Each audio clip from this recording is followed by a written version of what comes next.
FIFA বিশ্বকাপ সামনে রেখে ফুটবল দুনিয়া এখন সবচেয়ে বড় আলোচনা বিষয় দলগুলোর চূড়ান্ত স্কোয়াড। বিশেষ করে ব্রাজিল ও আর্জেন্টিনার মতন পরাশক্তিদের দল ঘোষণাকে ঘিরে ভক্তদের আগ্রহ থাকা অতুলনীয়।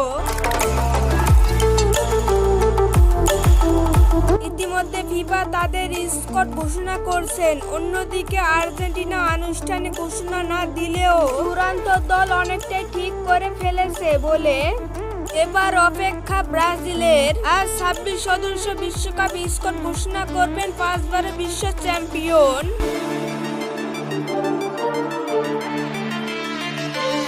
স্কোয়াড ঘোষণার সবচেয়ে বড় আকর্ষণ নেইমারের ইনজুরি কাটিয়ে প্রাথমিক দলে জায়গা পাওয়া এই তারকা শেষ পর্যন্ত মূল স্কোয়াড থাকছেন কিনা তাই নিয়ে সবচেয়ে বেশি কৌতূহল সমর্থকদের মতে।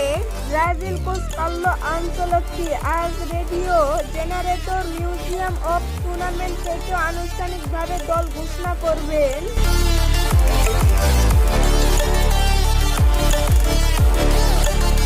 ব্রাজিলের সময় বিকেল 5টায় প্রকাশ করা হবে 26 জনের তালিকা।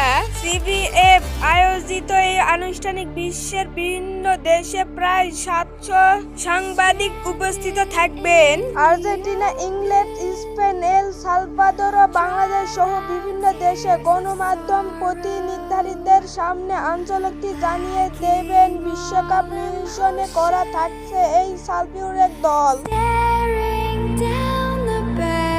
ফিফা বিশ্বকাপের প্রধান উদ্দেশ্য আর মাত্র কয়েক সপ্তাহ বাকি, যা নিয়ে সাধারণ ফুটবল প্রেমিকদের মনে বড় ধরনের সংখ্যা তৈরি হয়েছে। তবে প্রচার বিশ্বের এবং বাজার বিশ্লেষণকে মতে বাংলাদেশের বিশ্বকাপ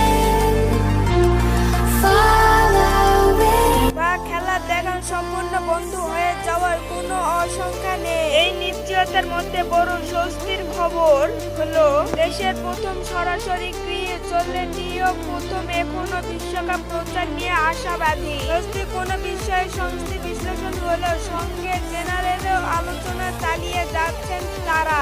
একটি বিশেষ অ্যান্টিক নিজেকে সাধন বাংলাদেশে খেলার সম্প্রদায় বন্ধ হয়ে যেতে পারে এমন ভিত্তি ছড়িয়ে সরাসরি প্রচারের চাপ তৈরির চেষ্টা করছেন বলে বিভাগ রয়েছে।